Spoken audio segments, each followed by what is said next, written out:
Hello, hi, good evening. My name is Hitesh. I am the founder and educator of IMS Academy by HRI.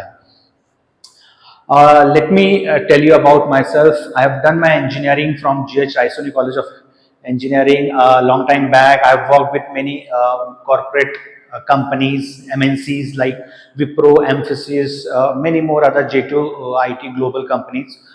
I have been teaching, I have been into this teaching field from the last more than 12 years now.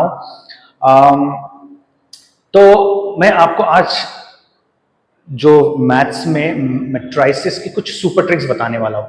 तो मैं सबसे पहले आपको ये बता दूंगा कि matrices का जो ये पर्टिकुलर क्वेश्चन है जो आप बोर्ड पे देख रहे हो, एमएसटीसीटी का क्वेश्चन है। ये क्वेश्चन हमेशा एग्जाम्स में पूछा जाता है, एमएसटीसीटी में भी पूछा जाता है, बोर्ड में भी। तो हम लोग दोनों भी मेथड से करेंगे। अगर मैं बोर्ड के एग्जाम्स के लिए अगर इस क्वेश्चन को सॉल्व करूँ तो कौन सी मेथड अपनाऊंगा, और अगर मुझे एमएसटीसीटी में इसको सॉल्व करना है तो मैं within a minute I can solve this, within half a minute I can solve this. But board के मेथड से अगर सॉल्व करना है तो मुझे थोड़ा सा टाइम लगेगा। ओके, तो आपको पता है एमएसटीसीटी या फिर जेई एग्जाम्स में हमको बहुत ही स्टिपुलेटेड टाइम पीरियड में क्वेश्चन अटेम्प्ट करना पड़ता है। 1.5 मिनट्स के अंदर ही हमको वो क्वेश्चन आना चाहिए। तो उसके लिए मैंने कुछ सुपर ट्रिक्स डेवलप किए हैं। तो आप अगर देखोगे ना, मैथ्स में टोटल 15 चैप्टर्स है, तो मैंने हर एक चैप्टर में अराउंड 10-15 ऐसे सुपर ट्रिक्स डेवलप किए। तो आपको मोर देन 100 सुपर ट्रिक्स में आपको पढ़ाने वाला हूँ यहाँ पे। सो बोर्ड के क्वेश्चन के हिसाब से जिस तरह से सॉल्व करना है वो तो करेंगे, उसके अलावा शॉर्टकट ट्रिक्स भी हम करने वाले। ठीक है, सो नाउ यहाँ पे ये जो क्वेश्चन है, अगर आप क्वेश्चन देख पा रहे हैं, adjoint of the matrix A आपको निकालना है। तो एडजॉइंट क्या होता है, मैट्रिक्स क्या होता है, आपने 11th स्टैंडर्ड में सारा कुछ सीख लिया है। एडजॉइंट में आपको सिर्फ बताने वाला हूँ यहाँ पे। Okay, now see this is the matrix. यहाँ पे अगर आप देखते हो, यहाँ पे this is first row, this is second row, this is first column, second column, है ना। जैसे ऐसा होता है horizontal, that is row, vertical होता है that is column. Okay, so now this is a 2 by 2 का matrix. So this super trick which I am going to tell you, it only applicable for the 2 by 2 matrix. Now मैं super tricks पे आने से पहले board के exam में हम किस तरह से इसको solve कर सकते हैं उसके बारे में आपको बताना चाहता हूँ। ओके, नाउ सी, तो सबसे पहले हम लोग बोर्ड में एडजॉइंट किस तरह से निकालते हैं वो मैं आपको बता देता हूँ। ओके, अभी मेरे पास जो मैट्रिक्स है A is equal to 2 minus 2 4 3, अगर ये बोर्ड के लिए मुझे सॉल्व करना है तो मैं कैसे सॉल्व करूंगा। तो सबसे पहले देखो, ये this is your first row and second row, this is your first column and second column. Okay, तो इसका जो पोजीशन होता है, ये कैपिटल ए है, तो इसका जो पोजीशन में लिखता हूं A11, मतलब फर्स्ट रो फर्स्ट कॉलम, मतलब कौन सा एलिमेंट आ गया, ये 2। ओके, तो इसमें एक पार्ट हमको निकालना है माइनर। माइनर को हम M से डिनोट करते हैं, M11। ओके, नाउ मैंने सबसे पहला एलिमेंट ये पिक किया यहां से, तो इसका जो रो है और ये कॉलम है इनको हाइड कर देता हूं। तो क्या बचा यहाँ पे, 3 बचा है। So this 3 is my minor. Minor मतलब क्या, छोटा, जो नीचे आता है ऐसे, है ना। तो इनको हाइड करने के बाद जो भी बचा है वो माइनर है।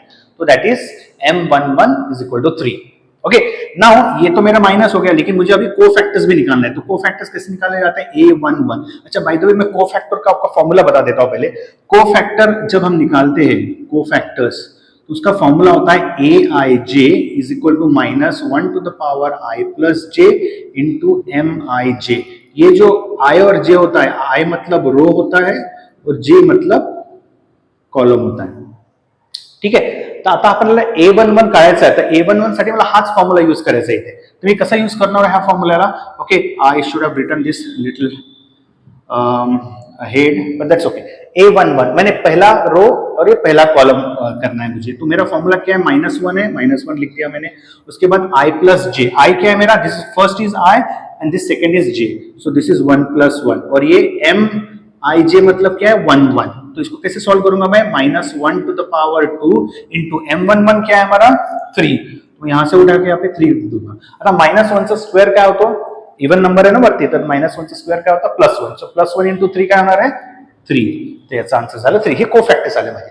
तसंच मी बाकी सगळ्यांचं करणार आहोत। जसं माझं A12 घ्यायचं असेल मला, म्हणजे फर्स्ट रो सेकंड कॉलम, म्हणजे कोणता एलिमेंट, जर हा पहिला झाला माझा, आता हा सेकंड एलिमेंट मी घेतलेला आहे, म्हणजे हा कुठला घेतलाय मी, -2।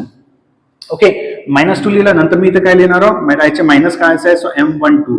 आता याचा कॉलम आणि याचा रो हाईड करा, तर काय काय राहिलं इथं, 4, तर तुमचा हा झाला minor.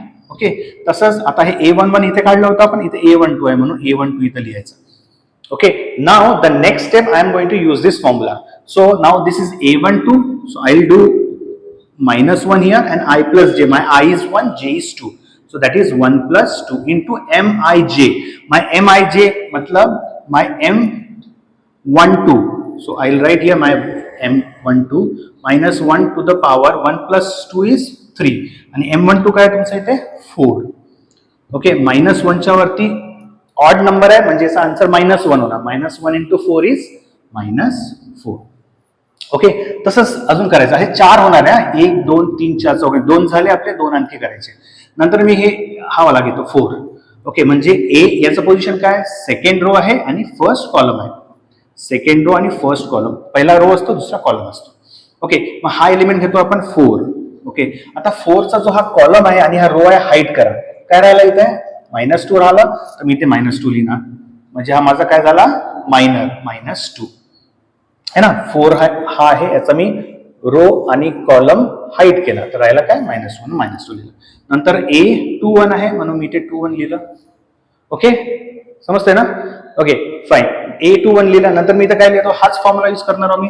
-1 to the power I plus J. इथं काय 2 प्लस 1 आणि हे M21 -1 to the power 2 plus 1 काय होतं 3 आणि M21 काय आपलं -2. तर मी इथे काय लिहिणार -2. नाउ सी -1 चा क्यूब -1 होतं. -1 into -2 is +2. Okay, now the last one A22 म्हणजे कुठला घ्यायचा मी हा 3.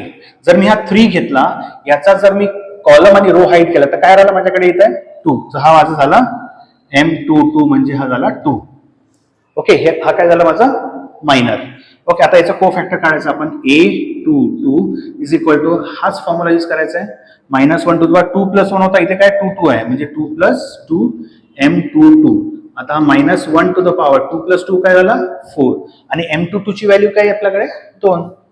ओके, आता बघा now -1 to the power 4 would become +1 because even number आहे आपले. So +1 into 2 is 2. Getting my point. So आता आपण काय लिहायचं, सगळ्यात आधी कोफॅक्टर्स लिहायचे. कोफॅक्टर्स, ते कोफॅक्टर्स कशी लिहायचे असतात, कोफॅक्टर जसं तसं लिहायचं. इथे 3 आहे -4 आहे असं आडवं लिहायचं. 3 -4 आणि इथं काय आहे 2 2 आणि हा 2 2 कसं लिहायचं, जे आन्सर आलं ना आपलं हे सगळं हे ते आपले कोफॅक्टर्स आहे. मी ते मॅट्रिक्सच्या फॉर्म मध्ये लिहिलेलं आहे.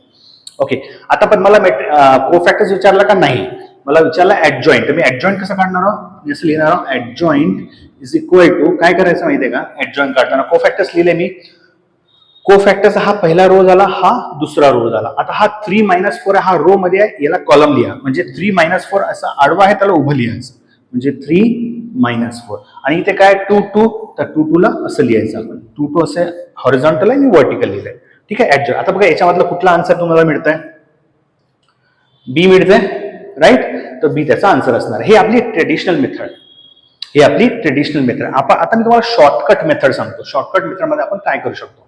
आता बघा, पहिल्यांदा ही मेथड तुम्ही लिहून घ्या. आपलं जे आन्सर आलेलं आहे, आपलं हे फायनल आन्सर आलेलं आहे. ओके, ही मेथड तुम्ही just note it down. Okay,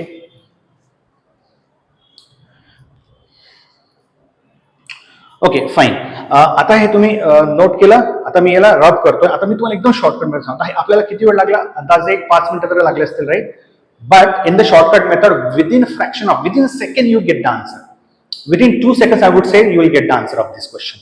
Okay, that's how you can save time. Most of the toppers, what they do, they learn all the super tricks.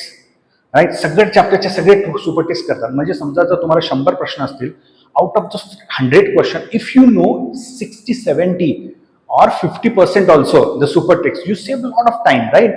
Time is a key actually to clear any of the competitive exams. So I am here just to save your time. So I am going to teach you the super tricks of each and every chapter, like matrices, differentiation, integration, all the chapters. Okay. Now without wasting time, I'll just tell you how to find out this same adjoint by a super trick method. Okay. Now see. Now I have a matrix. This one 2 -2 4 3.